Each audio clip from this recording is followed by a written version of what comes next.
Hello, hello, hello, you guys. Welcome to our Canva tips and tricks series. We are on part 7 today, and we are talking about grouping and ungrouping items today.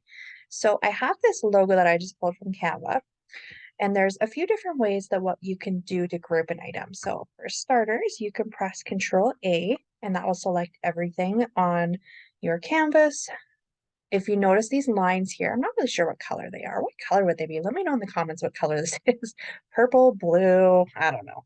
Anyways, Control A, that will select the items. Then you press Group. And what that does is it basically selects all your items and brings them as one item rather than each individual item. All right, so we're going to ungroup that. So say, for example, you want to have the text. So we're going to click on the one text and press Shift. We're actually not going to press Shift. We're going to hold Shift. And then we're going to click on the items that you want. So if you want the text, you would click on one, click on two, make sure you're holding Shift again, let go, and then you can press Group.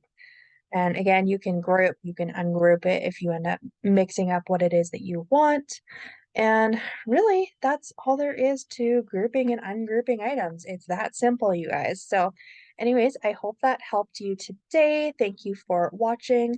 Make sure you subscribe to the channel. Check out the playlist if you want to learn more about Canva tips and tricks. If there's anything you want to request, please let me know in the comments so I can add that to my list of videos to make for you guys.